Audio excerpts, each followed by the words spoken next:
Hey, and welcome to the show. I'm glad you're with me here. A little early this week. If you watch regularly, I usually do this at 5 o'clock Pacific, 8 p.m. Eastern. But we're having family over for dinner, so I have to do this early before two little kids show up and start making a lot of noise. So yeah, family dinner tonight. Excuse me, didn't do a live show last week, was on the road driving the GLE in Texas. It was freezing in Texas, and just before that I was in Monterey, California to drive the all-new RAV4, and they showed us a sneak peek of the new Corolla. So there's a quick video on the RAV4 that is out on the channel now. There's a quick little video on the new Corolla, which is out on the channel now. The full review of these two vehicles will be coming in the next few days. There is what's called an embargo, excuse me, which means that you have to adhere to releasing your impressions of the car on a certain date. And the reason they do that is because, for example, there would be 2 weeks worth of journalists driving this GLE from all over the world, from Europe, from South America, from Asia, and they go through, they get a day to drive it, and then when everybody's had a chance, then everybody releases their videos or their impressions of the vehicle on the same day. And it's just kind of fair because I got to drive it early, and then somebody who just got to drive it on Friday has to get their story out pretty quickly. So I have a bit of a story for you. I was supposed to be in Spain, leaving on Wednesday, flying back on Friday night. It's a very quick turnaround. I was going to fly all the way to Spain, flying from Vancouver, where I live here, to Frankfurt, and then taking a flight down to Malaga, and then going to the racetrack the same day, believe it or not, which is kind of scary, to test drive the new Audi R8 on the racetrack. But my flight from Vancouver was delayed, and I phoned Lufthansa and I said, hey, listen, I'm going to be late getting into Frankfurt. When's the next flight to Malaga in Spain? I need to get to the racetrack while it's daylight, because I do video. And they said, oh, you won't get in until 7 p.m. at night. Well, it would be dark. So I called Audi and I said, listen, my flight's delayed. I'm not going to make the connection in Frankfurt.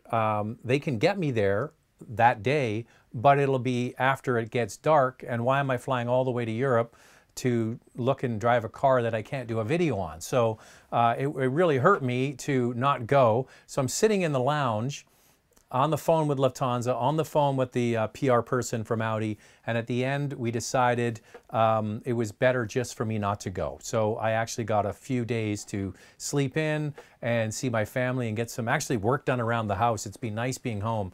I got a whole bunch of raking leaves, washing the car. I switched over my wheels on our car to the winter wheels, so I did a lot of stuff over the last few days. Okay, what else is going on? Oh, speaking of Audi, I'm going to Abu Dhabi in December. In about a month, just under a month, I'll be flying to the Middle East. My first time ever in the Middle East, first time ever to Abu Dhabi, and first time ever driving the e-tron, the new electric SUV from Audi. So that's going to be really kind of cool to get to drive that and report back to you. So that's coming up in about a month's time. Also, I want to let you know that the Instagram following is coming along really nicely. Big part of that is for people who check out this live show. Once again, go to Motormouth_car.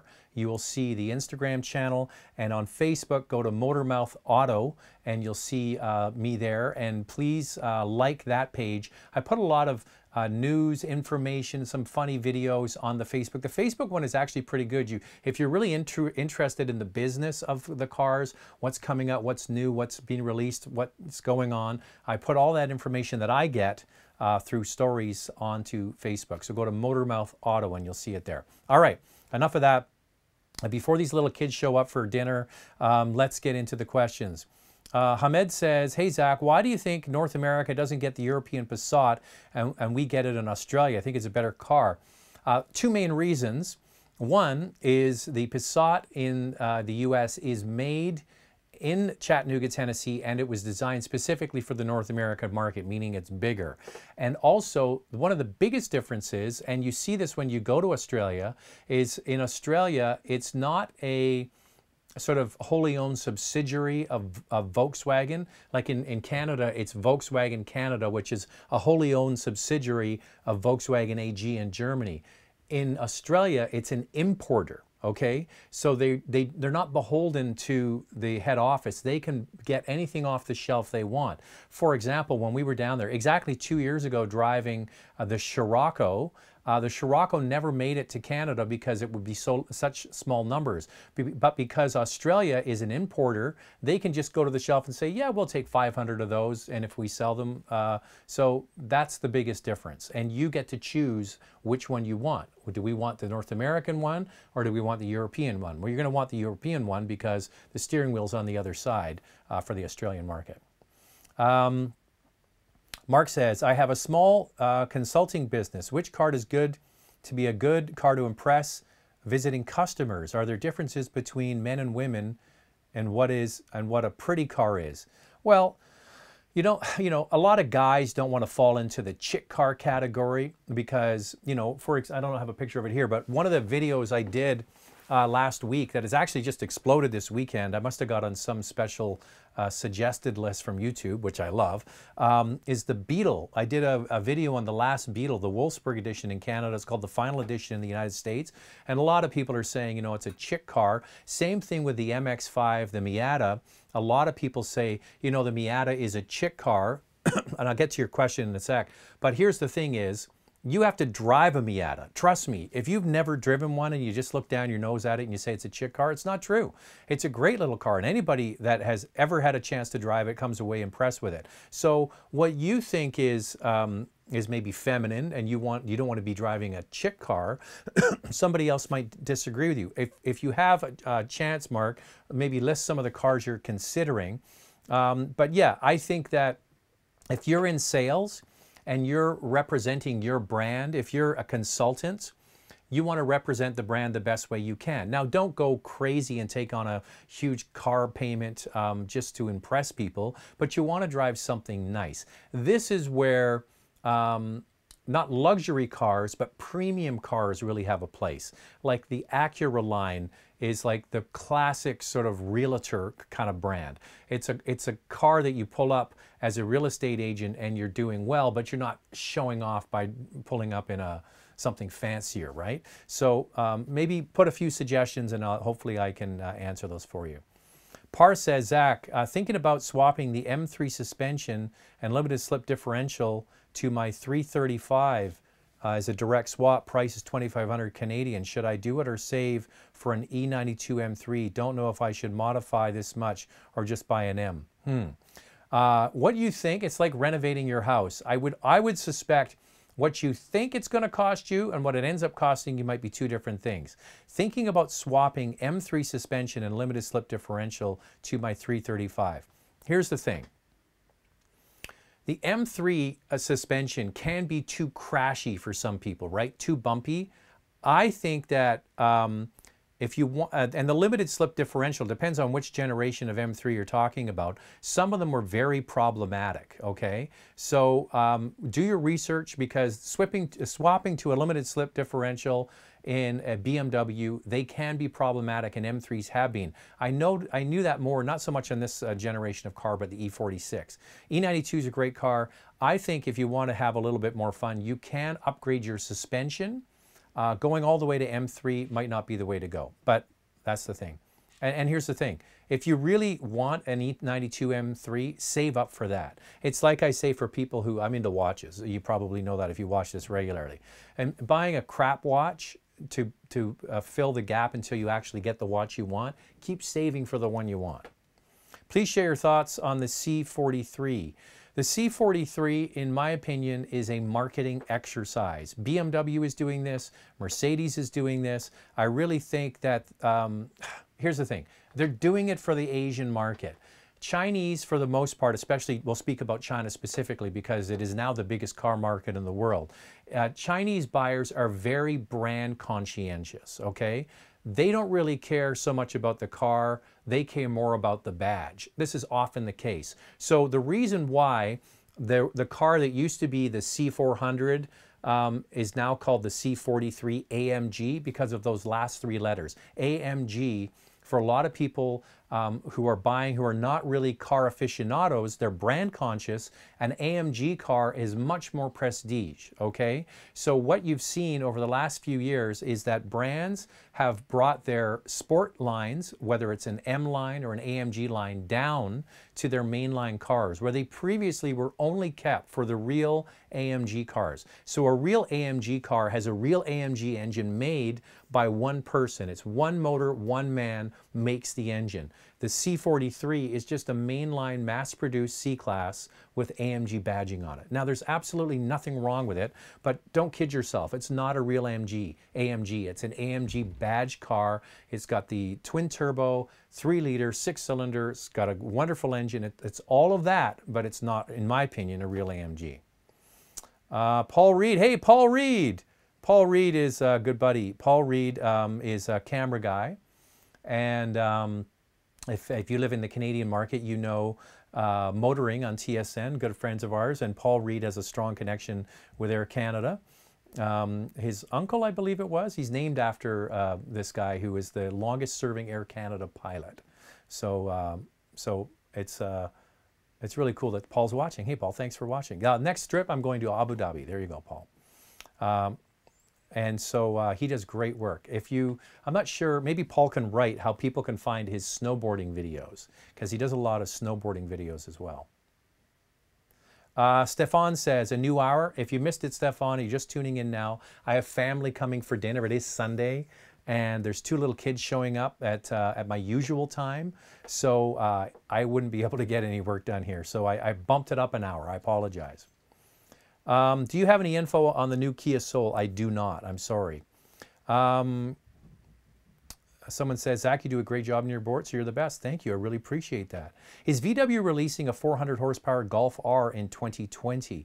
Well, there are lots of rumors out there that they are going to be doing a much more potent Golf R, and that is kind of the rumored number. That might not be an R, it might be some special edition.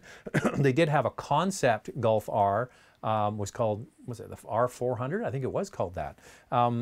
And now the other thing that you might not be aware of is they are releasing a limited edition for the European market front-wheel drive GTI with 290 horsepower. Now that should be interesting, and hopefully we'll get some of those outside of the European market. But the Golf is probably going to be shown in Geneva. And if it's not shown in Geneva, it's going to be shown next September in Frankfurt. So the 2 big auto shows for the European market are Geneva and Frankfurt, and the Golf is such a huge car for the European marketplace that it's the best-selling car in Europe. And so first we got to get the regular Golf out, and then we have to get the higher performance versions out. Zach, what do you think of the grille of the 2019 Avalon? I got to tell you, I thought the Avalon was fantastic. I didn't do it for YouTube. I did it for the TV show I host called Driving TV. I think the Avalon is a really good car. They took the same platform that they're using for RAV4, for Camry, and for other vehicles, and they made it bigger, and it handles beautifully. And I think the styling of the, what's it called, the sport model, what's it called? Anyway, the sport model, it looks really good. I like it, and I like the LED headlamps as well, which are not available on the sport model, which was some crazy packaging. Excuse me. How do you compare the X3 to the Q5? Which one would you pick? This is a very interesting question because I just got this from one of my previous camera guys. When I first started doing car reviews, it was on cable. If any of you know the Wayne's World movie, you know, Wayne and Garth were doing their show from the basement on local cable. Well, that's how I started doing test drives in the early 90s. And one of my former camera guys, he wants to get an X3 or a Q5, and he didn't know which one it was to get. And I said, both of them are great. Excuse me. The X3 obviously is newer. It's just come out in the last couple of months. And the Q5 has been out for about 1.5 years, almost 2 years. So the X3 is newer.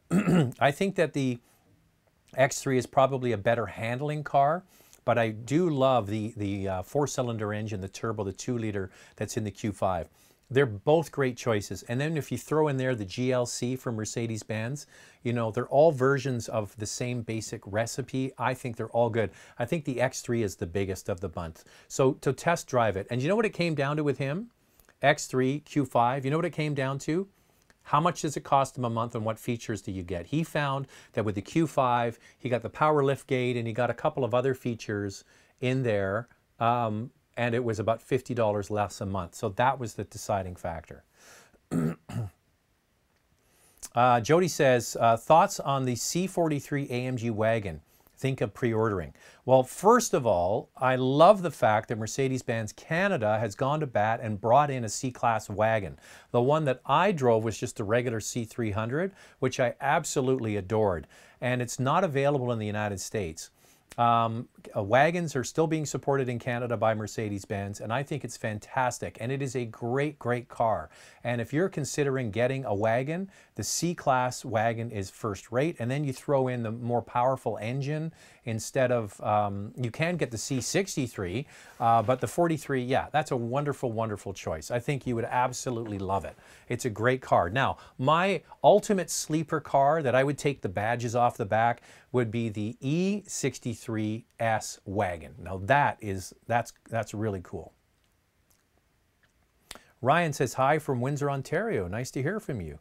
I'm going to be going to the Detroit Auto Show in January, so maybe I'll be staying in Windsor. Sometimes we stay at the casino and go through the tunnel. Bruno says, hey Zach, do you know if we're getting the RS4? If not, why don't we get the RS4 to compete with the M3 663 and the Giulia? Well, they brought out the RS3, which is one hell of a car, but RS4, next time I'm in Audi's company, I'll ask them. I don't know specifically. And Mark says, tell Audi to bring the RS4 Avant to the States. It would be nice. So they've gone to the what's it called? All track, all road, all cross something. Anyway, you know, the SUV looking A4 wagon is pretty cool. What's it called? They're all, I get all track, all road, and the cross country from Volvo, always mixed up. Syed says, hey Zach, why do Subaru have high resale value compared to Toyota and Honda? They use CVT transmission, but they are still reliable. Subaru there's something about Subaru's got a cult following. It's a brand that is loved by people who own them, and a lot of people are lining up to buy a used one. So they have some of the highest resale value in the market, but then I don't agree with your premise here entirely, because Toyota, first of all, I should disclose, I do some work for Canadian Black Book, which is the value guide in the Canadian market. In the States, it's Kelley Blue Book. In Canada, it's Canadian Black Book. And they do their Best Retained Value Awards every January, showing the vehicles with the best value after, is it 3 or 4 years? I think it's 4 years. And the brand that wins the most every year is Toyota/Lexus. But Subaru always has some strong contenders in there. I think the thing is that, first of all, Subaru is a smaller company, and they sell more new cars. Therefore, in the used market, if you want one, there's less to choose from. So availability can bring up the value in the used market. But the CVT, Honda uses CVTs as well. It's one of those things that you either are okay with it or you're not. I don't think there's anything more to it than that. Subaru has a strong, almost cult-like following, and they've earned it. They've produced some great cars. I think that new Ascent, the 3-row Subaru SUV, is one of the best vehicles I drove this year. Mayank says, hey Zach, nice to join you. I'm looking for a luxury SUV, live in Michigan. It's between the X5, waiting on your review, Audi Q8, Mercedes. Please let me know which one is the best. Now, I've driven the Q8, I've driven the GLE. The video's coming out this week. I'm not supposed to talk too much about it. As I mentioned, there's an embargo in place until I believe it is Wednesday morning. Or late Tuesday night. I haven't driven the X5, and I won't be getting it until January probably. So if you're not in a big rush and you can hold off for 8 weeks or whatever, I'll let you know. But here's the main thing I can say. The Q8 is it's big. It's basically the same size as the Q7, but they just shorten the overhang a little bit. The back seat is enormous. The trunk is huge, the cargo area, and it has the, the new MMI touch system. So it's a real sort of flash vehicle, especially when you get it with the real sport packages. Once again, this is all I'll say about the new GLE. Is I go on press releases, press junkets pretty much every single week. That new GLE is the most advanced new vehicle product launch I've attended. It just has so much going on with it. It's like so much technology embedded in that car. So stay tuned for the review.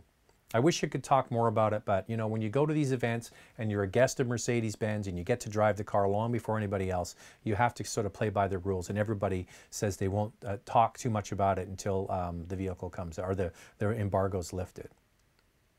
Hey Zach, got a chance to drive the new Altima. No, I haven't driven the new Altima. That's a good, thanks for reminding me. I should book that in because now it's got the all-wheel drive. I didn't go to California to do the test drive. It was when I was on vacation, I believe. But yeah, that's good. I'll get a chance to drive it. Looking for a used Japanese road spur that's fun to drive and can pick up in value with time. Debating between the S2000, MR2, Acura, Integra Type S or R. Thanks for your input. Well, Roadster, I think that if you want to buy a car that is going to hold its value, nobody knows if it's going to go up in value, I would suggest that a Honda S2000 is the way to go. There is a long list of people who love that car. And another vehicle that you don't have in there, which is so obvious to me, is why don't you just buy an MX-5 Miata? It's a great car, and there's so many out there, depending on your budget and year, and it's a wonderful machine. MR2 definitely could be a much collectible. The Integra Type R has gone way up in value over the last few years. If I was in the market, first of all, based on looks and desirability and hopefully resale value, for me it would be the S2000. Hey Zach, do you think the dealerships are on their way out and customers can buy directly from the manufacturer? Would this be a good idea? I don't think it's going to be going away anytime soon, and I'll tell you why. Because cars are still going to need to be serviced. You're still going to need a point of contact to either troubleshoot your car, take your car in to see somebody. So yes, I think you might be able to actually order your car online, and but the dealer is still going to have a valuable relationship. Now here's the thing, Tesla has gone this model where you order the car and what have you, but people who own the car still have to have a point of contact when the vehicles need to be worked on, and we're hearing reports that they need to be worked on. So yes, their service centers are so important, and that's going to be the case. I think that the importance of the salesperson in a dealership is going to take less and less prominence.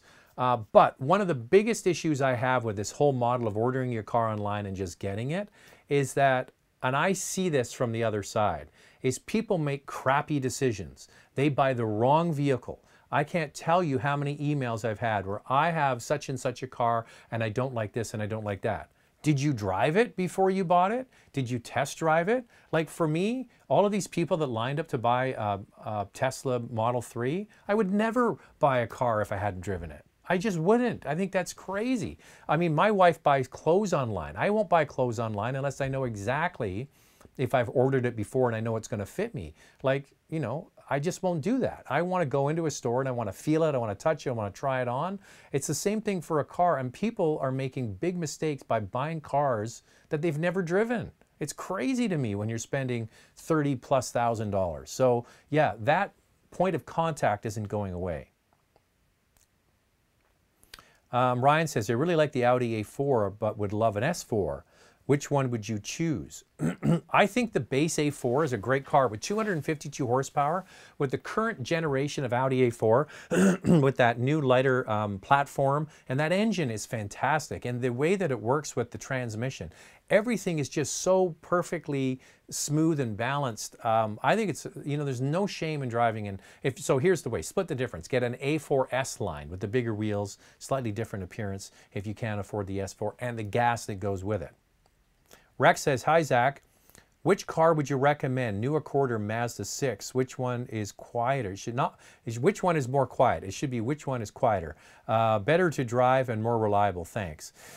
Oh boy, this is a tricky one because we've heard some of the engine issues that have been happening in the new CR-V with the turbo 4-cylinder engine, and the Accord uses the same engine. The Mazda 6 has the Skyactiv engine. Now you can get it with the turbo 4-cylinder as well, which is better to drive and more reliable. Now, I don't know exactly which Accord you're talking about. If it was me, of those cars, I would probably choose the Accord 2-liter and with the 10-speed automatic transmission. The Mazda 6 is a wonderful choice if you get the top spec with the 2-liter turbo. It's quite smooth and quiet, but of those choices, I would probably get the 2-liter Accord. When you release the RAV4 video, will you have hard starts? I don't understand your question. It's jumped ahead. I hate when this happens. All right, sorry about this. I got to pick up where I was. You mentioned your old Cayenne cost you only $360 a month to run. Does that include gas, insurance, and maintenance? How can it be so cheap? Was the resale value that good? I think it's. I told a story a week or two ago talking about buying premium cars and buying and selling premium cars. And the story I told was I bought a 2008 Cayenne. It was 2 months old, and I bought it right when Lehman Brothers and the big financial crisis hit the U.S. And the car was 2 months old when I bought it, and then I sold it 6 years later. And the difference between what I paid for it and what I sold it for worked out to about $333 a month. And that's like what you would get a Camry or Accord payment on. So it was pretty incredible, the value it held. Excuse me, I'm coughing today. That didn't include fuel or insurance or maintenance, but the vehicle was incredibly reliable. I had one issue with it. What was it?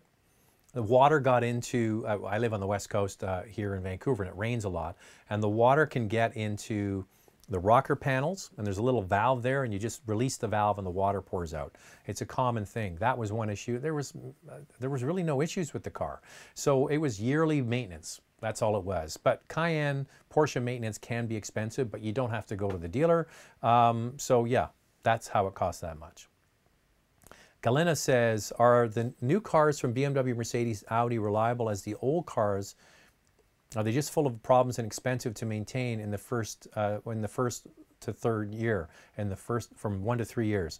Well, the thing is, if you're getting a car, 1 to 3 years old, it's under warranty. So whatever issues you have with it, they're going to be covered. It's not going to cost you anything. But reliability, cars are becoming more durable and reliable, like the technology and the engineering, and a big part of it is the manufacturing process that goes into making cars is so advanced these days. Now, whenever you're buying a brand new product, like for example, I did put out on Instagram a quick little thing about the suspension going up and down, the new e-active body control they have on the GLE. Is that going to be a robust system in the long run? I don't know. Is there a potential, because it's a brand new vehicle with new engines and new suspension and all kinds of amazing technology that's in that car? Is there a chance that it's going to be problematic in the first 3 years? Well, yeah, there's a greater chance because it's got new technology in it. So if you're worried about that, often it's better to get a vehicle that has been out for a couple of years. But there's no way of getting around it. If you're wanting one of these premium German vehicles, there's more technology going in every single version, not less. So there's more potential for breakdowns. But on the other hand, vehicles are becoming much, much more reliable. A lot of the issues we're seeing now are with electronics. In-dash communication system, Bluetooth, all of the communications and electronic systems are where the problems are. It's always been that case. I've had BMWs in the past. I had a beautiful 7 Series, absolutely loved the car. The battery would always die, and they could never, ever, ever find out what was wrong with it. So the car went away. That's what you got to do sometimes. Charlottetown Spud. Now there's a good name. Charlottetown Spud. So if you've never been to PEI, I got a brand new load of potatoes. That's Bud the Spud. Prince Edward Island is where they make French fries. If you buy French fries at the grocery store, there's a really good chance they came from Prince Edward Island. the biggest potato farmers. Any word on the Type R with the smaller wing? Are those spy shots even real? Now, I don't know until it's officially announced, but there have been rumors that yes, Civic and Honda are going to be bringing out a less tacky version of the Civic Type R with a smaller wing. I wish that they would, because I think the car is amazing to drive. Absolutely loved it, but I just think I'd look like a clown driving around with that big wing in the back. So hopefully they are. I've heard the same things. Let's wait and see. But I think it is coming, because they've heard it too. Hasn't hurt sales. Here's the thing: you can't get a Civic Type R. You got to line up to get one. And there's another thing: don't buy one without driving it. You know. Hey Zach, have you done a review of the 6th Gen Camaro? No, and I have a big problem with General Motors of Canada. They have horrible fleets here on the West Coast. We get some SUVs and pickup trucks. We never get any fun cars. We never get a Corvette. We never get a Camaro. So no, I haven't driven one. So I apologize. Kiss Mass says 2019 RAV4 hybrid. What's your take? Well, there is the hybrid RAV4. The video is coming out on Tuesday, so stay tuned for that. Maynard Loop, hey Zach, minivan family here. Love your show. Please, revive the SoundCloud account. Yeah, thanks for reminding me. I'm horrible at this stuff, I got to tell you. So I have a SoundCloud account called Motormouth Canada. So I take the audio from these podcasts and put them on there. So thank you for reminding me I have to do that. I have some older ones to put on as well. So if you want to go to SoundCloud, click on Motormouth Canada and like it, and then you can listen to these as audio, not just video. Abraham says, hey Zach, which one do you recommend between the Mustang GT and the Camaro SS? Well, back to my previous comment, Camaro SS, I'd love to drive one, General Motors. Mark says, what kind of mid-size all-wheel drive would you recommend in the size of the Jeep Cherokee? A Jeep Cherokee is a great product. Jeep Cherokee has, it's one of those real shining stars at FCA and the Jeep brand in terms of quality. The Jeep Grand Cherokee is reliable. It's a well-made product. I really do like it. It is getting long in the tooth. The interior is very simple and clean, but does need to be refreshed. Actually, I'm going to be getting a new special edition one soon, and I'm going to be doing the video with my wife because she loves the Jeep Grand Cherokee, or as she calls it, the Grand Jeep Cherokee. But yeah, it's a great product. So here's the thing. That used to be the size of mid-size SUVs, and then everybody's gone away from it. The Highlander used to be a two-row 5-passenger. Pathfinder used to be 2-row 5-passenger. Now they're all 3-row and bigger. And so what you have left in that size is Murano. You have Cherokee. You used to have Touareg. And Volkswagen apparently is going to be bringing back a 2-row mid-size SUV based on the Atlas platform. There is the Ford Edge.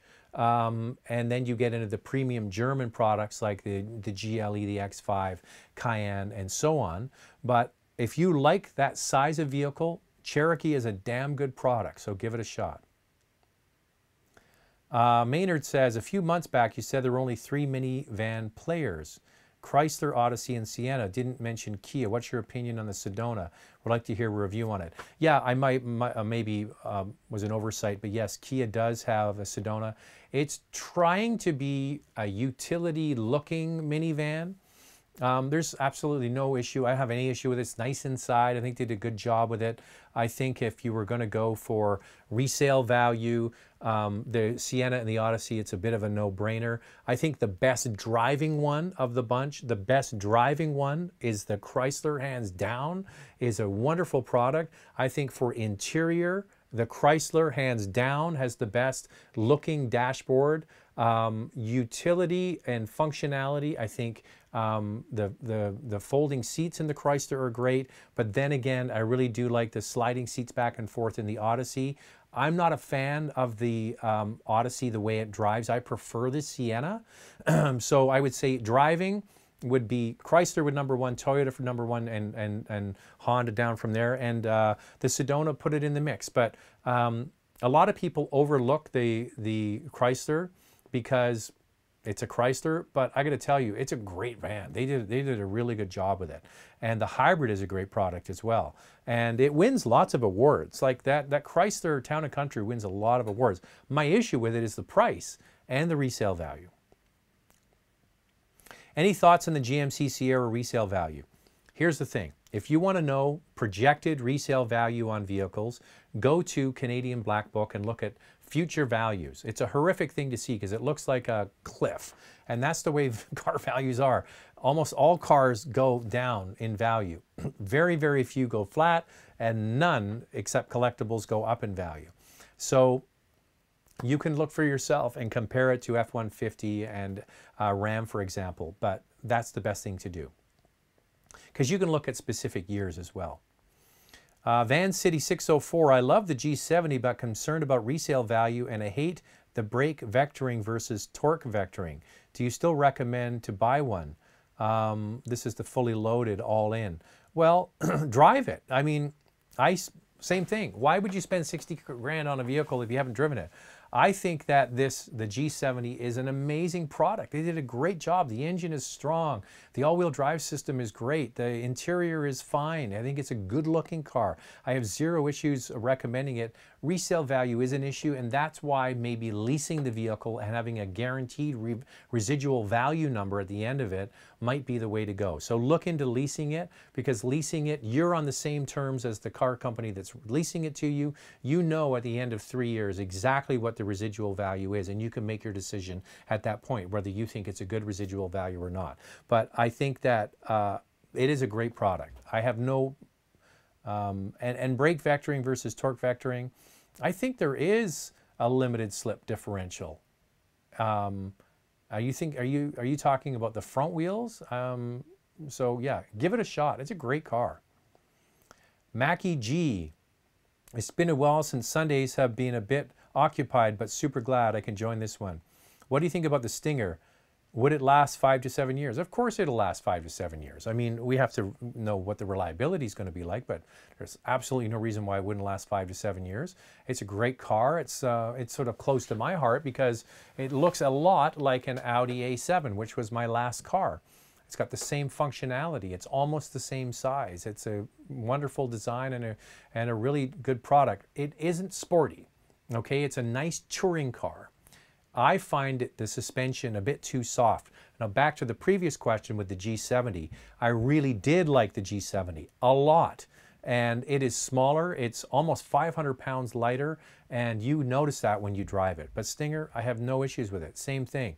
If you're not sure, this is an opportunity to lease. Lease it for 3 years. If you like it, you can buy it out and keep it. If not, and you know, if there's been a whole bunch of problems with the car, you give it back and walk away.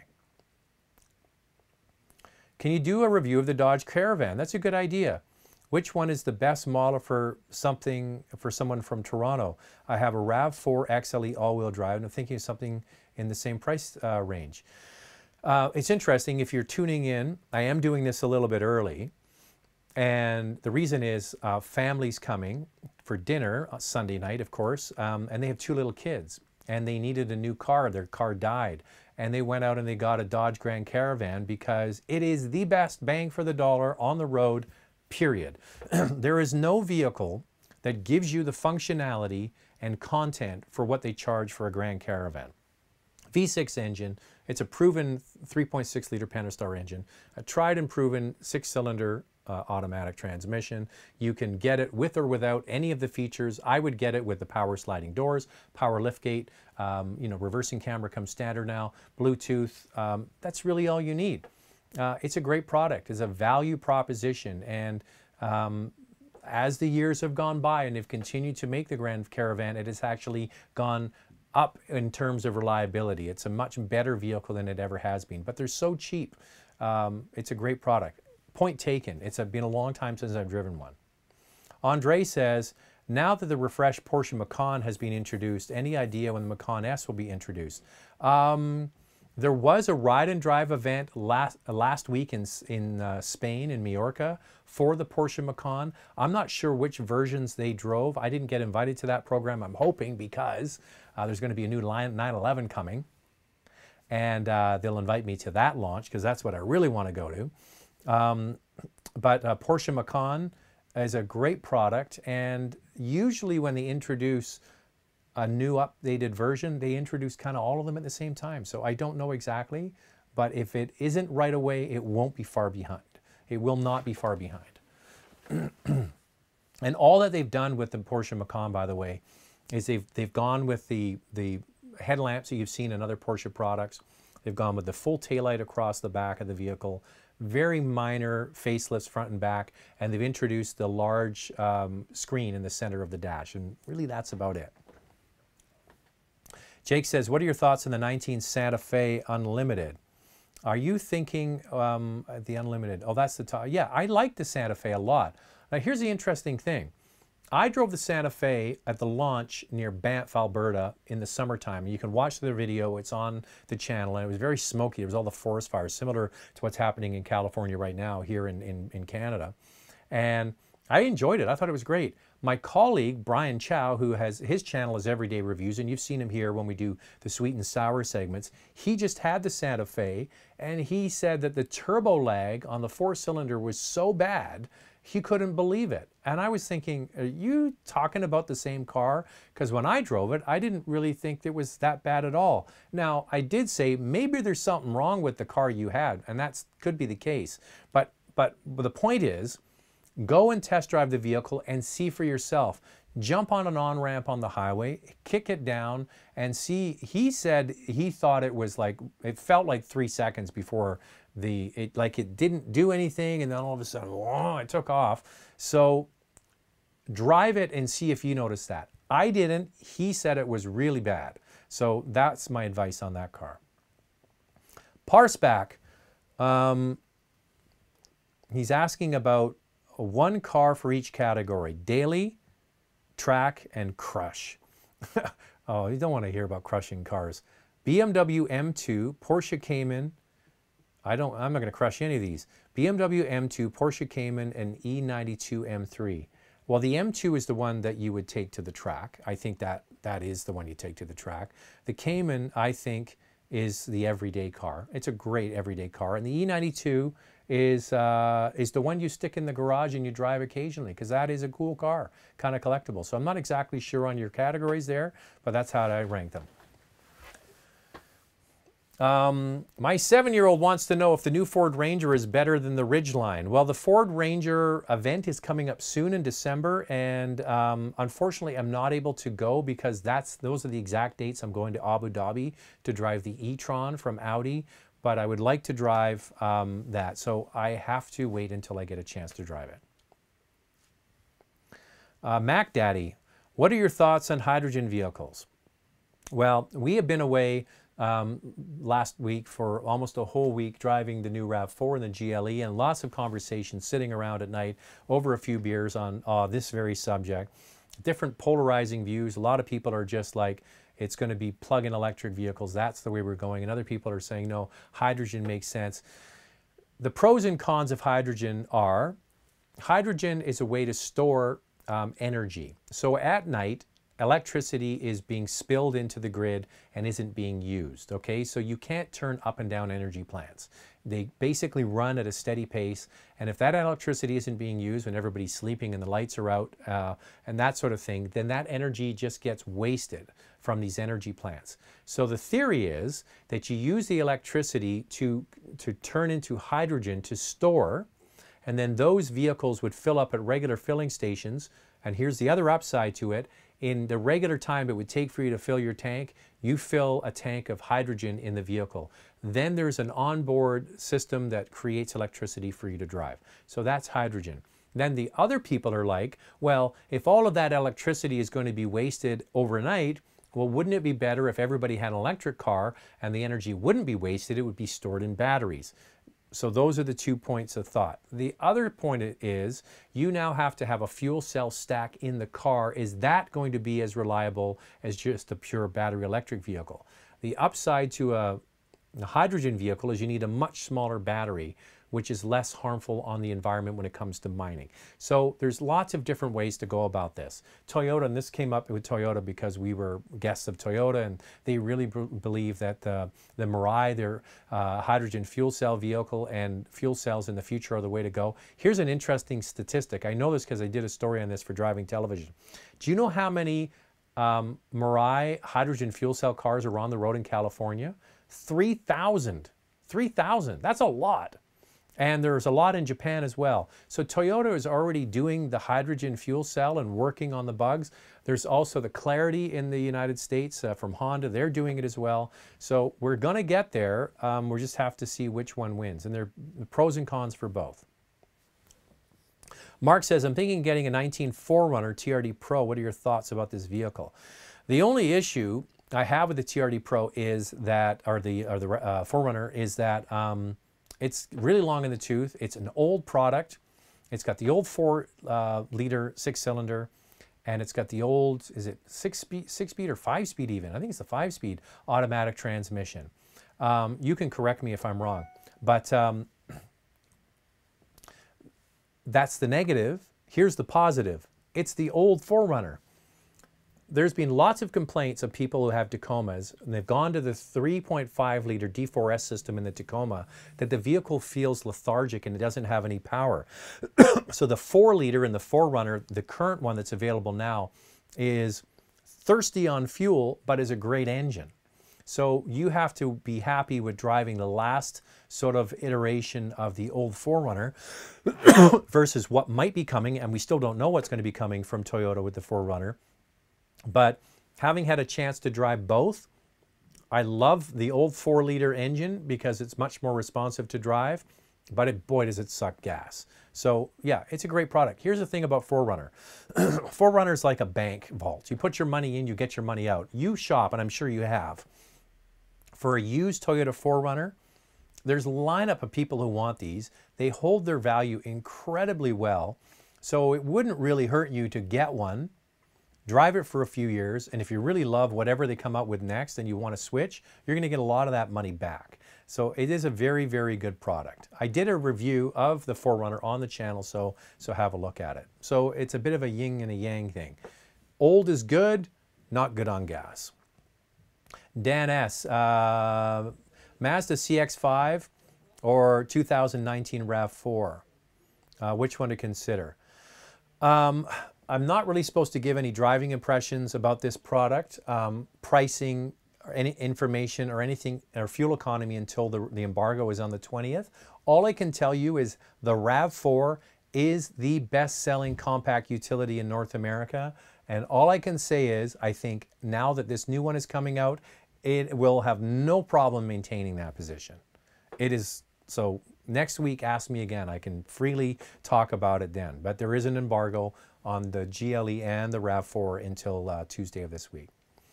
Renee says, hey Zach, I'm looking at a used commuter car that is comfortable, quiet, and all-wheel drive. If you had your money, would you go for a 15-16 Legacy 4-cylinder, a 15 Hyundai Genesis, or a 14 Acura TL? This is interesting. I would, based on if they were all similar price, similar mileage, and similar condition, I would go for the Acura TL because it's just built like a tank, and the super handling all-wheel drive is fantastic. And yeah, it's a really good product, and I prefer the TL over the new TLX. The Legacy, the only issue with the 4-cylinder is it's a CVT. The Genesis, I worry about resale value, but yeah, for me it'd be the Acura. Ryan says, my friend just got the last gen E63S wagon. It's awesome. Oh yeah, that's the car, man. He also has a V10 S8. I remember when you did a review on cable of the V10 S8. That's a long time ago. Didn't love the V10. I prefer the newer, high output V8s. But yeah, that's a cool car too. Alexandre or Alexander, hey Zach, what are the best 0 kilometer for 30,000? I don't understand your question. Jumping around again here. There's a lot of questions coming in. Raheem says, hey, Zach, I'm active single, love to go to the mountains on weekends with weekend highway driving. First of all, when you said that you were active single, I'm thinking you're getting a lot of, but anyway, what do you recommend? A new RAV4 or Ford Ranger? Don't want a Tacoma, bad fuel economy, thanks. Yeah, I think those are going to both be fine. That's all I can think of now. I apologize. It was nicely worded, by the way. If you want to go to the mountains. Now, here's the question. Are you really going into the mountains, or are you just going on gravel roads? If you're doing any kind of off-road, real off-road driving, then a crossover style like a RAV4 might not be the best.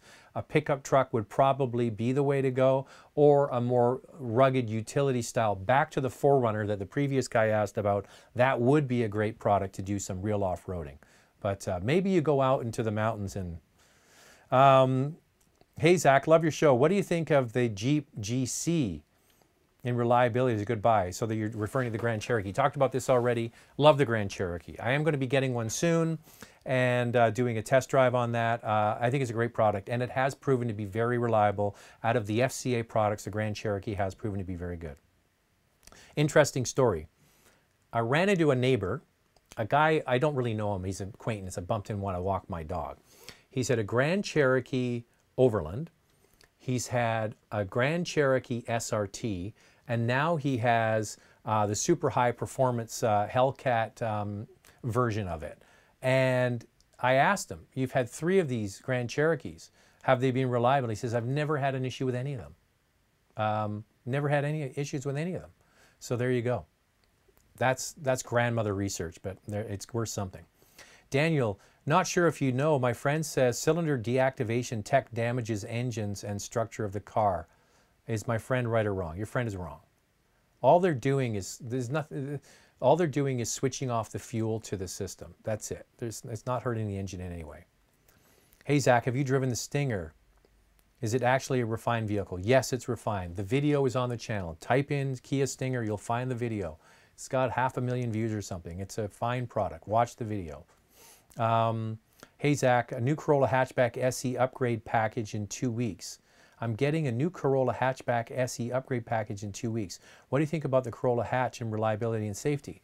Well, safety has the new Toyota Safety Sense 2.0, which is also going to be in the new Corolla sedan they just announced last week. So there's a short, very short video on what that is. Reliability, I think it's going to be just fine. There's a reason why people run to the bank of Toyota and Honda, because they're proven known entities and they have great resale value and they're known to be durable and reliable. You're going to like it. It's a great car. I have no issues with it. The only issue I had was I found the headroom a little low, and it doesn't have a sunroof, which for some people is a deal breaker. I don't like sunroofs, so it doesn't matter for me. Here's the thing is we have a car with a huge panoramic roof. It's always shut. Never have it open. So, yeah, enjoy it. It's so interesting, though. A lot of people want my opinion of the car they already bought or they're just about to buy. So... you just want me to validate your purchase. Don't worry, it's going to be a fine car. Dr. JBN, Jack, did you get a chance to talk to the Toyota guys about the 4Runner? I'm sorry, I've totally forgot. These trips are very busy. We talked about a lot of stuff. I feel bad. But here's the thing. Unless they're going to show it at the new LA Auto Show in a few weeks, there's no news on 4Runner. So we'll have to wait for the Detroit show, and hopefully Toyota's switching from their mainline cars, and they have done a great job. They brought out Corolla Hatch. They've just announced the new Corolla sedan and their RAV4. Those vehicles are pretty much the lion's share of their business, and then you have, of course, you get into Highlander. Those 4 vehicles account for pretty much all of their sales. Now, hopefully they're going to shift towards the truck side, because they need to really, really work on their trucks, whether it's Tacoma, it's Tundra, or it's the 4Runner. And the Sequoia, these are getting really old. Matthew's Day in a Life. What is the best value for a commuter small SUV? I do about 30,000 kilometers annually. I'm not supposed to talk about it till later in the week, but that might be a good choice. Hey, Zach, considering a new Mark 7.5 Golf 1.4 versus the 19 Corolla hatch, opting for manual transmission, what would you pick? Thanks. Cheers, Chris. So for those that are not aware, the Volkswagen Golf now is sold with the 1.4 liter engine, where it used to be the 1.8. And don't poo-poo this and go, that's a big thumbs down. Do yourself a favor and drive either the new Jetta or the new Golf with the 1.4 liter. It is a great engine. And when the Mark 7 Golf came out, I was lucky enough to go to Europe to drive the new Golf almost a year before it came. And the car we got a chance to drive was the Golf with the 1.4. And I came away, this was years ago now, I came away and I said, that is a great engine. Are we ever going to get that in North America? Well, that's what's happened. So yeah.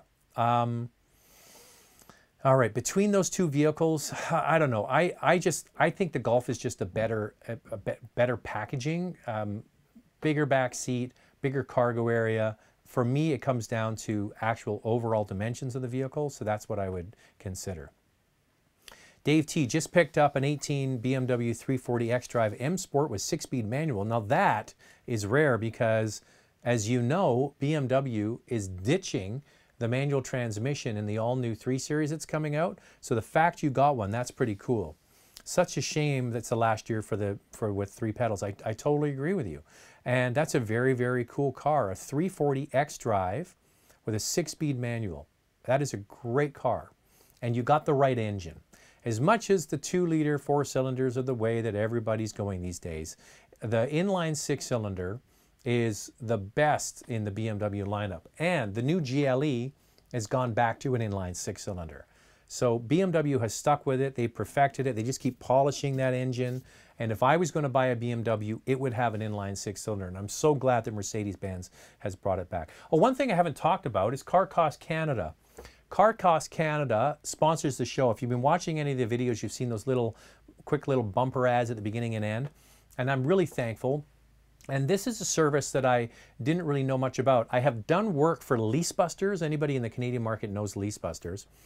Leasebusters, the people that run Leasebusters also own Car Cost Canada, and it's a service. What you do, like for example, say you're looking for a 2018 Toyota Corolla. You go to Car Cost Canada, and the first search is absolutely free. You find the price the dealer paid for the car.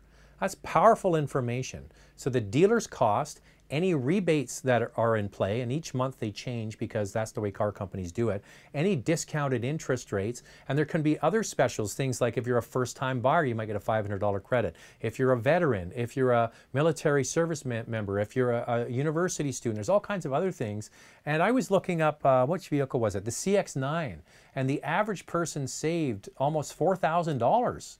That's powerful stuff. So I think if you're looking for any new vehicle, just go to Car Cost Canada. Do yourself a favor. The first search is free. You're going to save money. It's like having a good accountant. If you do your own small business, you know an accountant is the best money you ever spend, and that's the same for this. You're going to save money, so do it. Jake says, is a 2013 Acura MDX with a tech package with 53,000 kilometers a good deal?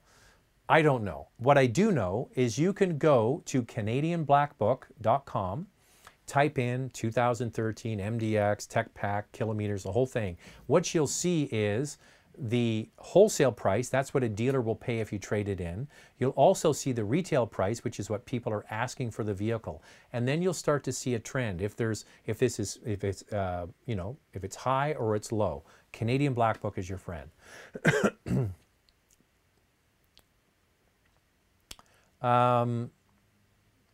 Charlottetown Spud is back again. There are 2 Type Rs, a Capital Honda here in Charlottetown. Just a heads up. That's cool that there are 2 Type Rs. Now, I've been hearing that there are no Type Rs around, so that's good that there's some available. Well, I'm kind of up against the clock. Thanks to everybody that checked out the channel. Once again, Instagram. Go along and follow along on Instagram, which is Motormouth_car, and Facebook is Motormouth Auto. like the page. I do put stuff on there that you can find interesting, new model information, any kind of business stories about the car industry. So please do that as well. And if you are searching for a new car, do yourself a favor, go to Car Cost Canada and find out what the dealer paid for the car. That's really powerful information. They can even facilitate buying the car if you want to get a good deal. So being great sponsors of the channel. Thanks to everybody that tuned in this week. I will be here next Sunday, and I'm going to be back, should be for the long term every Sunday at the regular time, unless I have a family dinner. And I think I can hear the little kids coming up the stairs now. So I will say goodbye and have a great rest of your Sunday. And all of you people in the U.S. Coming up this weekend, enjoy your Thanksgiving. Talk